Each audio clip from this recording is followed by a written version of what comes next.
लेकिन अगर आपने अब तक चैनल सब्सक्राइब नहीं किया तो कर लो, घंटी नहीं दबाई तो घंटी दबा दो दोस्तों, क्योंकि घंटी नहीं दबाओगे तो आपको नहीं पता चलेगा कि मैंने नया वीडियो कब डाला है। चलो कुछ तो अच्छा होगा, ब्रह्मांड के एक मेजर चुतियापे से मुक्ति तो मिलेगा।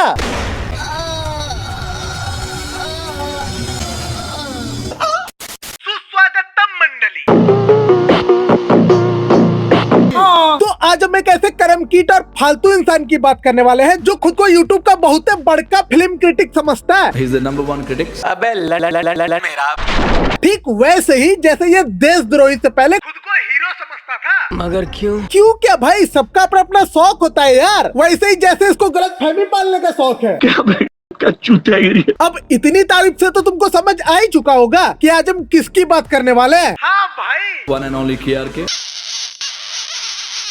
तो भैया KRK को पूरी बॉलीवुड इंडस्ट्री इतना रेलेवेंट मानती है ना कि बड़े बड़े सेलिब्रिटीज इसी के इवेंट पे आके इसी की बेइज्जती करके चले जाते हैं। पिछली बार जब मैंने आपको देखा था आप लुंगी ऊपर करके नाच रहे थे।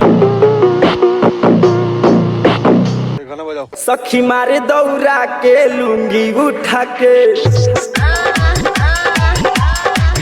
तो जैसे कि तुम्हें पता है कि चचा ने अपना डेब्यू देशद्रोही नाम के एक बवासीर से किया था। हिंदुस्तान में 31 राज्य है।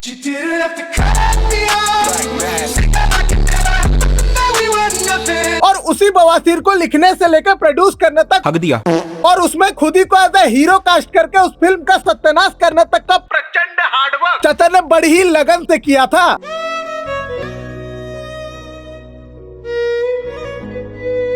मौत मुझे क्यों नहीं आ जाती है? लेकिन क्या तुमको पता है चचा की उससे पहले एक और फिल्म आई थी ये भगवान क्या जुल्म है। और वो एक्चुअली में देशद्रोही से बहुत ही ज्यादा, मतलब काफी ज्यादा सक्सेसफुल थी। क्या? पूरे 3.0 रेटिंग के साथ। और इसी मूवी इंटरव्यू में चाचा की अलग ही लेवल की आयरनी चल रही है। This is a love story ये मुंह से सुपारी निकाल के बात कर रहे with a message, but you can't say about a girl by her clothes. आप हर दूसरे दिन हिप्स दिखाकर इंस्टा पर एक फोटो डालती हो। तुम्हें भी पता है कि लोगों को ये पसंद है और लोग इन्हें ही देख देख कर तुम्हें फॉलो करते हैं। और यहाँ मीडिया चचा को बोलते बोलते थक गए कि बेटा तुमसे ना हो पाएगा, साले हिंदी में बोल ले। लेकिन अपना चचा तो फुल एठन में टाइट, बस एक ही रिप्लाई करता है। I don't have very good English, so I can't speak. क्या बोल रहा है? पिलियल बोल, पिलियल बोल। No, I can't speak.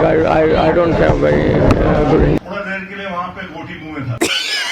साला सच बता रहे, इससे अच्छे एक्सेंट में इंग्लिश तो साउथ बॉम्बे और साउथ दिल्ली के घरों पे काम करने वाली बाई बोल लेती है। परंतु यहाँ आयरनी ये नहीं है। आयरनी ये है कि इस मूवी के सारे डायलॉग्स और सारे सॉन्ग्स चचा ने लिखे हैं। आयरनी हो रही है जी बहुत भयंकर। भाई अब पता चला कि ये मूवी इतनी प्रचंड फ्लॉप क्यों थी और देशद्रोही को रिलीज होने से पहले ही क्यों बैन कर दिया गया था। कुल मिलाकर कहानी ये है। मैं चूतिया हूँ, मेरा दिमाग चूतिया है। मैं आपसे पूछना चाहता हूँ, आजकल के हीरोज की तरह आप भी 6 पैक 8 पैक बना रहे हैं? पहली बात तो अबे मेरा बोस के एक्टर बनने के लिए आपको ब्रेन की जरूरत है, और जिसमें ब्रेन है एटीट्यूड है। बेटा आज बनाता हूँ मैं तेरे को एक्टर। अब देखो, जिस चीज पे दिमाग लग के खोखला हो चुका है उस पे कमेंट करके हम किसी को भी ऑफेंड नहीं करना चाहते, क्योंकि इनके जैसे बुद्धि से विकलांगों की तादाद इंटरनेट पे क्रिंज से भी ज्यादा है। और रही बात एटीट्यूड की, तो कॉमेडी में अपनी इतनी घनघोर बेइज्जती करवाने के बाद भी चचा इतना थित्तर, इतना ढीठ है कि इसका एठन अभी भी कम नहीं हो रहा है। पागल है साला। ऊपर से चचा अवार्ड फंक्शन में जाके वहाँ भी पैतरा लेने लग जाता है। आप कभी करना चाहेंगे टेलीविजन में, फिक्शन में एक्टिंग? बिल्कुल तो नहीं, अगर उनके पास 4-5 करोड़ रुपए देने के लिए मुझे है। अबे लुखे, वो तो पूरा बजट होता है सर, पूरे सीजन का। नहीं, इसको एक बार ध्यान से देखो। इसकी आधी बॉडी दाएं झूल रही है और बाकी बॉडी बाएं फंसी हुई है। वो वाले पोकेमॉन। और इसको अगर कम्प्लीटली एक जगह इकट्ठा कर लो ना तो ये साक्षात छपरियों का सुपरवाइजर लगने लगता है। और ऐसी चखनाचूरी पर्सनालिटी लेके इनको लगता है कि प्रोड्यूसर 4-5 करोड़ खर्चा करके ऐसा लेदड़ाया हुआ कटहल हायर करे ताकि वो फिल्म रिलीज होकर फ्लॉप होने से पहले ही बैन हो जाए। साला जिसके चैनल पे व्यूज का अकाल पड़ जाता है तो वो अपना कंटेंट छोड़ के बड़े बड़े क्रिएटरों का पिछवाड़ा सहला के उसके नाम पे व्यूज, एंगेजमेंट और पैसा छापने लगता है। गांड पे तेरी एक भी बाल नहीं है। अच्छा। और चलता कैसा है तू गांड को हिला के इधर उधर इधर उधर, जैसे फर्स्ट टाइम लौंडा मरवाते हुए इधर उधर करता है ना, वैसे तू चलता है। और उसको लगता है कि लोग 4-5 करोड़ खर्चा करके ऐसा चुतियापा हायर करेंगे। नाइस। तो आज का ये वीडियो इसी लुखे के लिए है जिसकी शक्ल है हथियार के टोपे जैसी। बस इसको यही दो चीज आता है, हथियार की टोपे जैसी शकल और डबल ढोल की। ये बोल के इसको लगता है कि इसने बहुत भयंकर वाली कॉमेडी कर दी, उसका रोस्ट कर दिया। लेकिन चाचा सुनो, किसी के शकल को शरीर के गुप्त अंग के साथ कंपेयर करना इज नॉट फनी। और अगर ये फनी होता ना तो हम भी आपकी शकल की रियलिटी जो गधे की सौतेली गांड जैसी है ये बोल के एड्रेस कर सकते थे, लेकिन हम अभी तक आपकी शकल को गधे की सौतेली गांड नहीं बोले ना, क्योंकि चाचा ये फनी नहीं है, समझा। लेकिन आपका जो नाम है ट्रिगर्ड इंसान, ये और भी कंफ्यूजिंग है। जरा मुझे बताइए कि इसका मतलब क्या है? इसका मतलब झंडू इंसान है, लुक्खा इंसान है या डबल ढोल की इंसान है? ए वल्लू बता बता बता बता इसे बता। Triggered meaning in Hindi is रोका गया, समझा। अब सदमे के कारण बेचारे को इंग्लिश भी समझ आना बंद हो गया। अच्छा अब समझ आया कि वो देशद्रोही 2 का पोस्टर चचा ने सिर्फ उसमें बड़ा बड़ा देशद्रोही 2 लिखा हुआ देख के ही शेयर कर दिया था। बाकी नीचे लिखा हुआ गलत हो सही हो, चाचा को घंटा कहाँ कुछ समझ आया होगा। दोस्त, मम्मी डैडी ने 2-4 दफा तो तेरे को जरूर बोला होगा कि देख बेटा, तेरी शक्ल हथियार के टोपे जैसी है, तू ये लोगों का रोस्ट करना बंद कर दे, थोड़ी शर्म कर। शर्म की बात कौन कर रहा है? चाचा जब ऐसी पर्सनालिटी और कंप्लीटली डेड एक्टिंग स्किल लेके जब आपको फिल्म बनाने में शर्म नहीं आई, मूड खराब कर दिया। तो ट्रिगू भाई की पर्सनालिटी तो आपसे लाख गुना ज्यादा अच्छी है ना भाई? और आपके दोनों मूवी के इनकम से ज्यादा उसके सब्सक्राइबर्स भी। और रही बात घर वालों की, तो चाचा मानते हैं कि ऐसी मूवी बनाने के बाद आपके घर में आपको ऐसे ही सम्मान मिलता था। इसका मतलब ये थोड़ी ना है कि आप अपना एक्सपीरियंस किसी और पे जबरदस्ती थोप दो। अगर इस लुक्के को जरा भी शर्म होती तो ये सुनकर ये वहीं गटर में कूद जाता और डूब मरता। बेटा, मैंने तेरा वीडियो देखा और वो वीडियो देखकर मैं समझ नहीं पाया कि तू जब वीडियो बनाता है तो नीचे किसी को बैठा देता है क्या उंगली डालने के लिए? क्योंकि तू बिना लिमिट के हंसता है। अबे उंगली कम डाल। चचा का इन मामलों में एक्सपीरियंस और इनका ये एक्साइटमेंट और ओवर एक्टिंग देख के तो लग रहा है कि चचा अपनी ही बात को जस्टिफाई करने के लिए खुद किसी को नीचे बैठा के रखे हुए हैं और वो उंगली नहीं, पूरा का पूरा सब्बल ही इनके अंदर दे रहा है।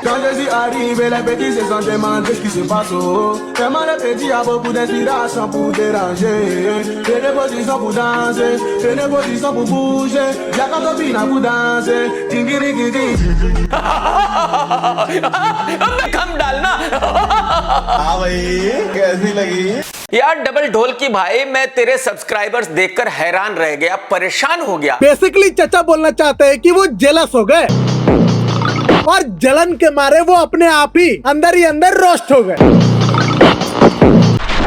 मतलब इस दुनिया में लोग कितने दुखी हैं, अपने आप से ही कितनी नफरत करते हैं कि तुझ जैसे लुक्खे के चैनल को 16 मिलियन लोगों ने सब्सक्राइब किया हुआ है। मुझे से छोटे कलाकार को जो कुछ भी मिलना चाहिए था वो सब कुछ मिल गया, बस एक चीज नहीं मिली। भाई आज साबित हो गया है कि वाकई ही इस देश में लुक्खों की कोई कमी नहीं है। एक ढूंढो 1000 मिलते हैं, बल्कि एक ढूंढो कई लाख मिलते हैं। और इनके जैसों को ढूंढने की भी जरूरत नहीं है, क्योंकि ये इस दुनिया में 1 पीस ही है। हाँ। बल्कि पूरे मल्टीवर्स में ऐसे ये सिंगल पीस ही है। हाँ भाई हाँ, क्योंकि भगवान जी ने ऐसा प्रोडक्ट बनाने के 2 सेकंड बाद ही ऐसे प्रोडक्ट पे बैन लगा दिया था। तो यार तू मुझे जरा बता कि तुझे लोगों का नलका बनाने का इतना शौक क्यों है? अरे अरे अरे अरे, मैं तो भूल ही गया भाई कि तुझे तो आदत पड़ी हुई है 5वीं क्लास से। तू तो डबल ढोल की है, तेरा काम तो नलके का हत्था लिए बगैर चलेगा ही नहीं। तुझे तो नींद तक नहीं आएगी भाई। तो जाहिर सी बात है हत्था लेना जरूरी है, और लोगों का नलका बनाएगा तभी याद आएगा कि हाँ शाम को ये हत्था भी लेना है। अरे लुक्खे, नहीं आज से पहले तुमको पता था कि नलके का हत्था भी लिया जाता है? अरे नहीं भाई। अब भाई जिसने जिस चीज को ट्राई किया है और जिसको एक्सपीरियंस है वही ना बता सकता है कि नलके का हत्था भी लिया जाता है। ये बात है। नहीं तो लोग यहाँ उंगली और सब्बल से भी काम चला रहे थे। एहे, रहा नहीं जाता। और चाचा लगे हाथ ये भी बता दो कि आपका फेवरेट वाला कौन सा है, सरकारी वाला हत्था या फिर प्राइवेट वाला हत्था? तेरी नॉलेज के लिए बता देता हूं मैं कि 1947 में देश आजाद हो गया था और राजा महाराजा रियासतें खत्म हो गई थी। उसके बाद हिंदुस्तान में ऐसी कोई जगह नहीं थी। लेकिन तू कह रहा है कि आजादी के 23 साल के बाद ऐसी कोई जगह थी जो KGF 2 थी। मैं तुझे गांव की डबल ढोलकी को बताना चाहता हूं कि ऐसी कोई जगह हिंदुस्तान में अंग्रेजों के जमाने में भी नहीं थी। अच्छा। Here it comes.